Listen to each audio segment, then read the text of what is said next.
இந்திய புராணங்கள் மதிப்புமிக்க வாழ்க்கை பாடங்களை வழங்கும் கதைகளின் புதையல் ஆகும். இன்று அர்ப்பணிப்பு, மரியாதை மற்றும் கற்றலின் உண்மையான அர்த்தத்தை ஆராய்வதன் மூலம் ஏகலைவன் மற்றும் துரோணரின் புராண கதையை ஆராய்வோம். வேட்டையாடும் பழங்குடி இனத்தை சேர்ந்த இளம் இளவரசன் ஏகலைவன். இவருடைய தந்தை ஹிரண்யதனுஷ் மகதத்தின் மன்னன் ஜராசந்தன் படையில் தளபதியாக இருந்தார்.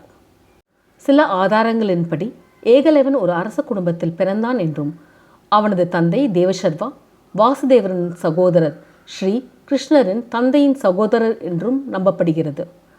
ராஜ்யத்தின் குல குருக்கள் ஏகலைவன் பிறந்த நேரத்தில் கெட்ட சகுனங்களை பார்த்து முழு குடும்பமும் அழிய குழந்தைதான் காரணமாக இருக்கும் என கூறினார்.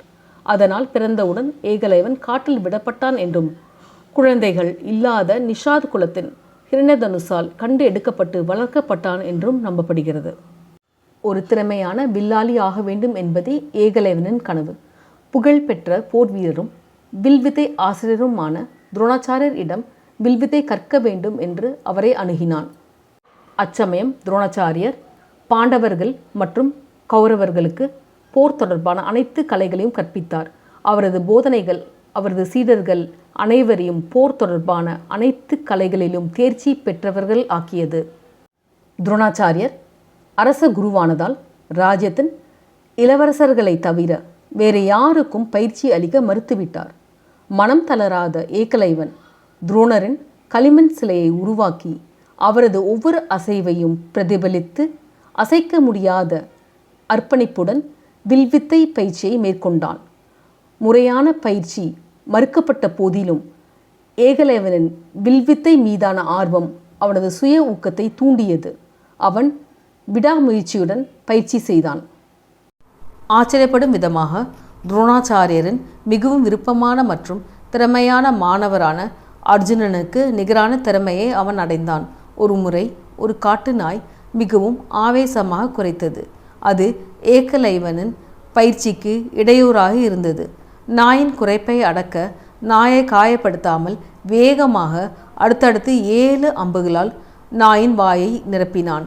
இந்த வில்வித்தையின் அற்புதத்தை கண்டு துரோணாச்சாரியர் மற்றும் பாண்டவ இளவரசர்கள் ஆச்சரியமும் அதிர்ச்சியும் அடைந்தனர். துரோணர் இளவரசர்களுடன் ஏகலைவனை தேடி சென்றார். ஏகலைவன் எப்பொழுதும் போல் விடாமுயற்சியுடன் வில்வித்தை பயிற்சி செய்வதை கண்டனர். துரோணரை பார்த்த ஏகலைவன் சாஷ்டாங்கமாக வணங்கி ஆசிரியரின் கைகளை பற்றி கொண்டு அவருடைய உத்தரவுக்காக காத்திருந்தான். துரோணர் ஏகலைவனிடம் குரு தட்சணை கேட்டார்.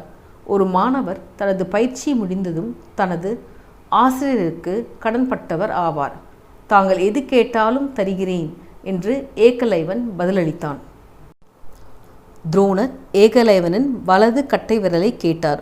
ஒருவன் சமநிலையில் இருப்பதற்கும் நிமிர்ந்து நிற்பதற்கும் வில் ஒரு சின்னமாக சொல்லப்படுகிறது. வில் வித்தையில் ஒருவன் பயிற்சி பெற வேண்டுமானால் அவனது கட்டை விரல் மிக முக்கியமானது. அதன் இழப்பு தான் வில் வித்தையை தொடரும் திறனை தடுக்கும் என்பதை அறிந்தான். இருப்பினும் ஏகலைவன் மகிழ்ச்சியோடும் தயக்கமுமின்றி தன் கட்டை விரலை துண்டித்து துரோணரிடம் கொடுத்தான்.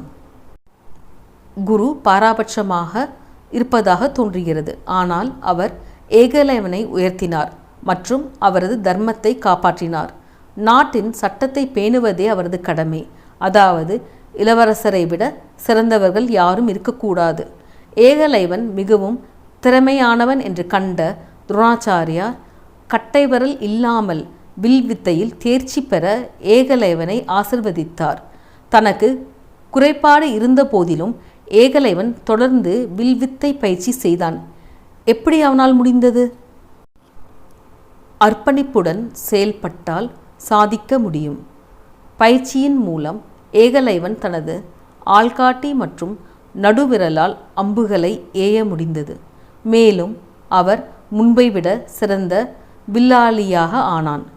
ஏகலைவன் இந்த முறையிலும் நிபுணன் ஆனான். ஆள்காட்டி மற்றும் மைய விரல்களால் வில்வித்தையின் புதிய கலையை கண்டுபிடித்தான். இதிலிருந்து ஒரு புதிய வில்வித்தை முறை பிறந்தது. இன்று உலகம் பின்பற்றும் நவீன வில்வித்தை கலையாக கருதப்படும் இந்த கலையை கண்டுபிடித்தது ஏகலைவன்.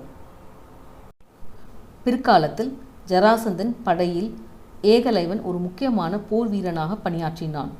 மதுரா மீதான தாக்குதல்களின் போது பகவான் கிருஷ்ணரால் கொல்லப்பட்டான்.